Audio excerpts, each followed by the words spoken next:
Hello my dear student, today we are going to study how to establish formula for refractive index. R index means refractive index of prism. ठीक है, तो first of all we draw a front face of the prism like this. Figure is most important thing. This is the first face of the prism. Name of the prism is A, B and C. This is the prism angle and this is the base of the prism. Is that clear? Suppose this is the one of the face and this is the another face. ठीक, suppose our monochromatic source of light ray incident on AB face like this. ठीक, suppose name of this ray is PQ. Now we draw a perpendicular for the surface AB. According to law of refraction, this ray try to move in this direction, but after refraction and according to law of refraction, this ray bend towards normal. ठीक है, and then again this refracted ray reached at AC surface, and at this point again this ray try to move out of the prism. So we may draw another normal.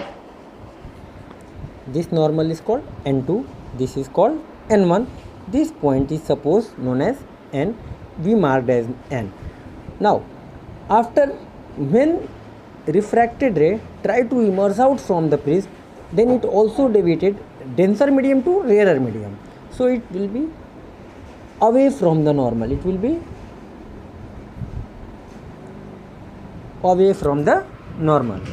Suppose this refracted ray is named as QR and this emergent ray is known as RS. ठीक है ना, अब बात करते हैं इसमें, ये पूरा कंप्लीट हमारा फिगर है. मैं एक बार हिंदी में सबको समझा देता हूँ कि ये हमारा फ्रंट व्यू है प्रिज्म का ABC. PQ हमारी आपतित किरण है. Q पॉइंट पर N1N अभिलंब है.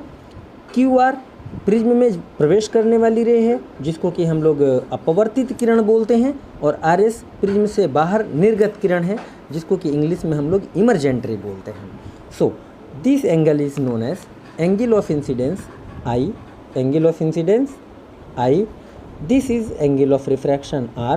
Suppose this is angle of refraction for denser to rarer medium and prism to air के लिए R1, और this angle of emergent is I. तो होता क्या है कि, और ये देखो एक्चुअल पाथ रे का हमारा क्या था PQ, और इस पॉइंट को चलो हम एक और नाम रख देते हैं P डैश. तो एक्चुअल रे था हमारी इंसिडेंट रे का पाथ था P डैश के लॉन्ग, लेकिन प्रिज्म की वजह से रे हमारी RS के लॉन्ग चली गई. इस पॉइंट को भी चलो मार्क करके हम M रख देते हैं. तो हमने देखा क्या कि रे का एक्चुअल पाथ ये था, रे हमारी बेंड इधर हो गई. तो कितना बेंड हुआ अपने इनिशियल पाथ और फाइनल पाथ में, कितना एंगल बना हमारा, ये है delta. This delta is known as angle of deviation.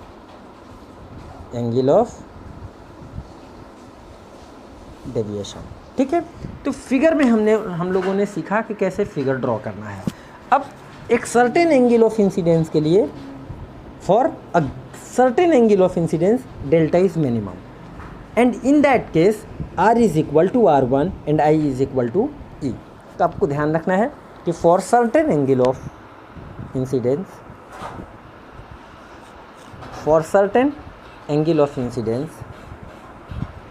Delta is delta mean written as delta M, and in which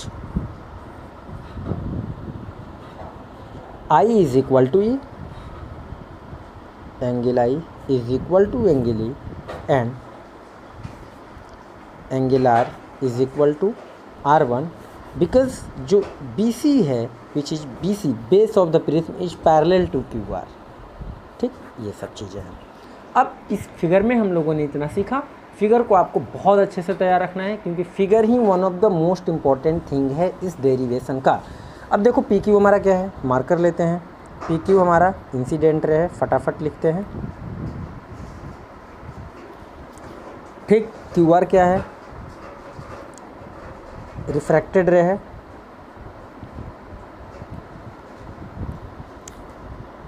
R S क्या है, इमर्जेंट रे है। Angle I, angle of incidence.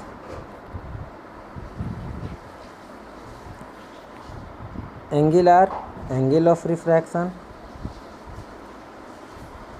Angle E, angle of emergent, angle of emergence. अब note कर लें, अगर इतना सब कुछ करने के बाद अगर हम ये बात नोट कर लें, ये सब आपको हमने फिगर के अकॉर्डिंग पे लिख दिया। अब हम लोग अगर ये मार्क कर लेते हैं कि सपोज, ध्यान से देखना अकॉर्डिंग टू फिगर, कि suppose n is the refractive index of the prism, refractive index of prism material with respect to air, with respect to air। इतना सब कुछ होने के बाद तो हमारे पास according to Snell's law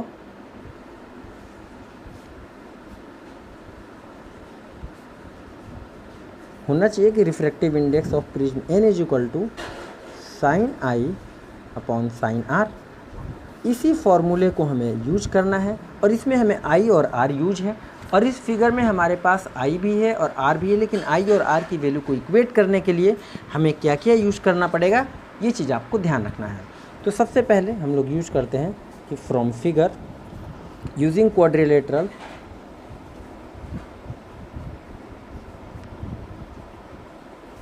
A Q N R, quadrilateral A Q N R.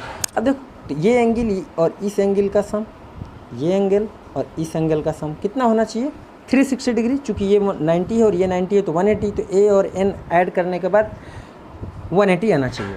ठीक है, तो वैसे तो हम लिख सकते हैं कि angle A plus Q angle के फॉर्म में plus N plus angle R is equal to 360 degree. और यहाँ से हमको मिल जाएगा कि A plus N, angle A plus angle N is equal to 180 degree. This is equation second. Again using triangle Q N R.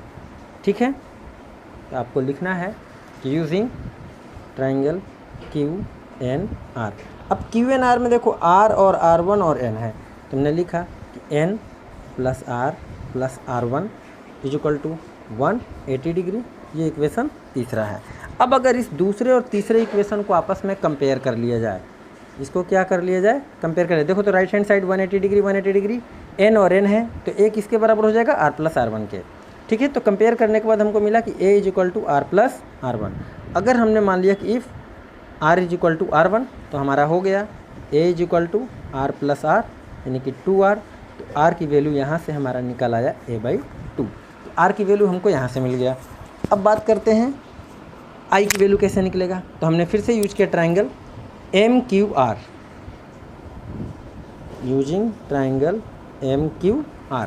अब देखो MQR triangle में हमें क्या मिलेगा कि जो डेल्टा है, तो हम इस एंगल के बारे में भी बात कर लेते हैं कि ये एंगल कितना होगा और ये एंगल कितना होगा। चलो, तो देखो फिगर में आप देख पा रहे हो कि ये रे और ये रे एक दूसरे को इंटरसेक्ट डायरेक्टली कर रही हैं। और जब कोई भी दो रे डायरेक्टली अगर ऐसे इंटरसेक्ट करती हैं और इधर का एंगल हमारे पास आई है, तो ये टोटल एंगल भी आई होना चाहिए, लेकिन इतना एंगल हमारे पास आर लिखा है, तो ये वाला एंगल आई माइनस आर हो जाएगा। सिमिलरली यहाँ पे अगर देखा जाए तो ये वाला एंगल हमारा हो जाएगा ई माइनस आर वन, ठीक, और ये वाला एंगल हो जाएगा हमारा आई माइनस आर। अब देखो तो इस ट्राइंगल में कुछ इस तरीके से QMR हमारा कुछ इस तरीके से हम एज्यूम करेंगे कि ये पॉइंट हमारा Q है, ये M है, ये Q है और ये R है और ये एंगल डेल्टा है। ये एंगल हमें मिल गया I माइनस आर और ये एंगल मिल गया E माइनस आर वन। तो डेल्टा इन दोनों एंगल के सम के बराबर होगा अकॉर्डिंग टू ज्योमेट्री। तो हम लोग यही वाला यूज़ करेंगे कि delta is equal to I minus R plus E minus R one. अब चूँकि हमको ये चीज़ पता चल गया है, पीछे हमने लिख रखा है कि for certain angle of incidence delta is minimum, कि जब डेल्टा हमारा क्या हो, डेल्टा मिन हो, तो आई हमारा ई के बराबर और आर हमारा आर वन के बराबर। तो ये यहाँ पे अगर रख दिया जाए तो हमें क्या मिल जाएगा कि delta mean is equal to I और ई, आई प्लस आई एक साथ, ये भी माइनस है ये भी माइनस, तो माइनस के साथ आर प्लस आर, क्योंकि R1 और R दोनों बराबर है। तो अब हमारा ये आर आर 2R है, तो आर और आर 2R किसके बराबर है ऊपर वाले इक्वेशन में, ए के बराबर है। तो इस इक्वेशन को चाहे तो आप 4 रिज्यूम कर सकते हो और यहाँ लिख सकते हो कि यूजिंग इक्वेशन 4, तो delta M is equal to यहाँ आ गया 2i और यहाँ आ गया माइनस का ए। अब ये इधर आ जाएगा, तो यहाँ से आप आई की वैल्यू निकाल लो, यहाँ से आप फर्दर आई की वैल्यू निकाल लो। आई इज इक्वल टू क्या आ गया, delta M plus A divided by 2, ठीक है। आई की वैल्यू भी हमको यहाँ से मिल गया, आर की वैल्यू ये मिल गया, आई की वैल्यू ये मिल गया। आई और आर की वैल्यू उठा के इक्वेशन फर्स्ट में हम लोग रख देंगे और आंसर हमारा आ जाएगा। तो हम लोगों ने लिखा पुटिंग